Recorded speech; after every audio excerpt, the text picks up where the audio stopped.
You're there in Philadelphia. You were in the spin room last night. What was the sense of things from both the Trump campaign and the Harris campaign afterward? Well, good morning. And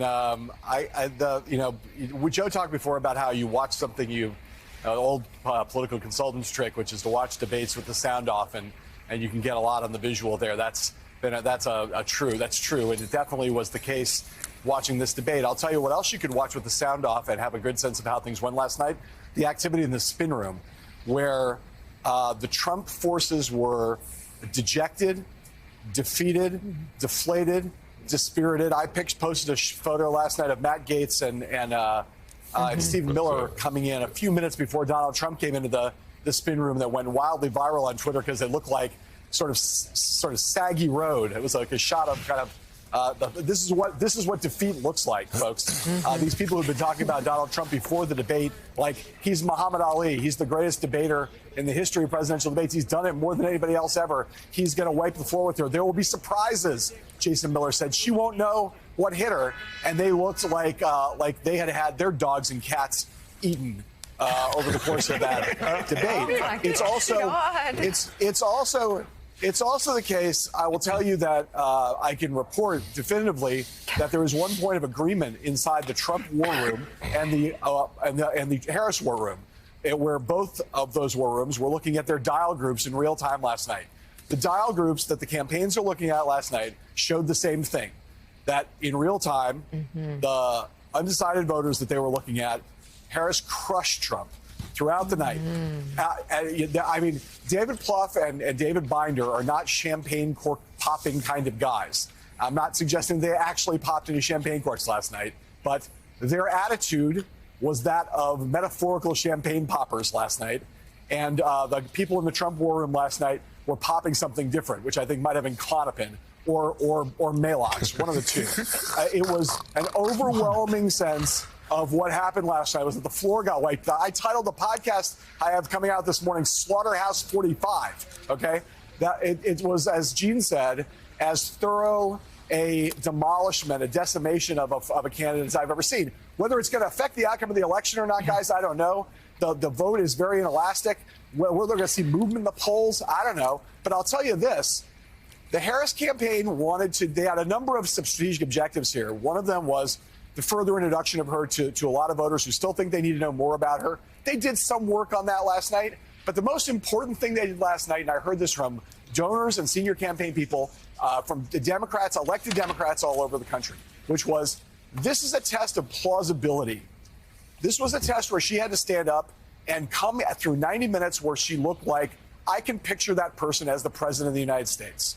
And that test she passed with flying colors. That's a thing that Bill Clinton, that Barack Obama, they said your first debate, presidential debate, that's what you're trying to do, is you're trying to establish that you can command the stage. And what people remember is command. Who are people going to remember about who commanded this first debate?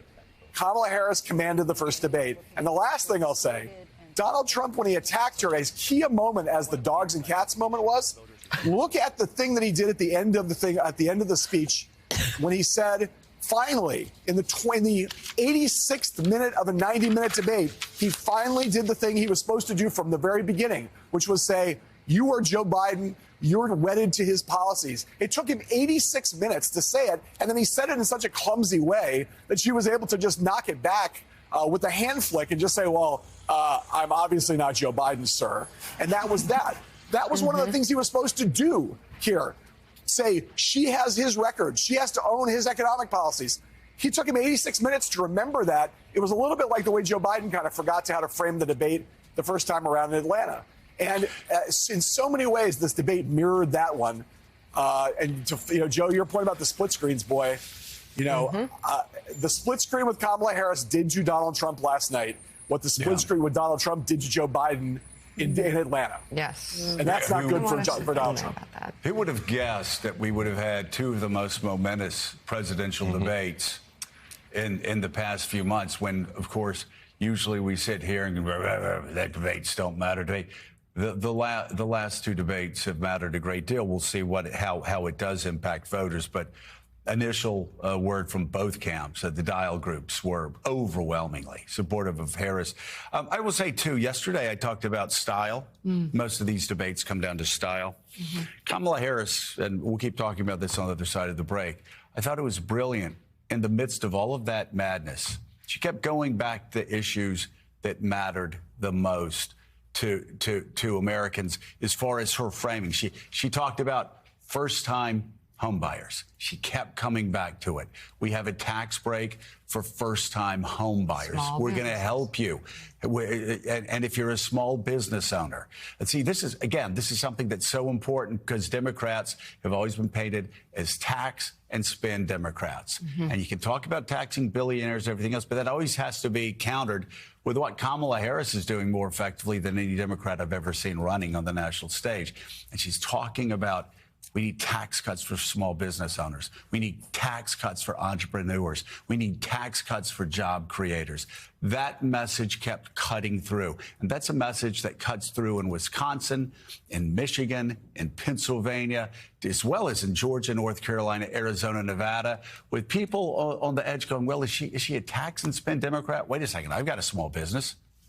I'll take the $50,000 tax break because I really need it, because I'm growing my business. I'm hiring customers. I'm hiring people. I'm getting more customers. And here you have somebody that's not saying, hey, small business owner, I'm from the government. Here are 12 more OSHA regulations. Right. I'm from the federal government. Here are 10 more new taxes. No, this is somebody saying, let me be president. Open things up for you. And I'm going to give you a break as a small business owner. And she didn't say it once. She kept going back to it over and over again. And that's an important thread that ran through this debate. We have a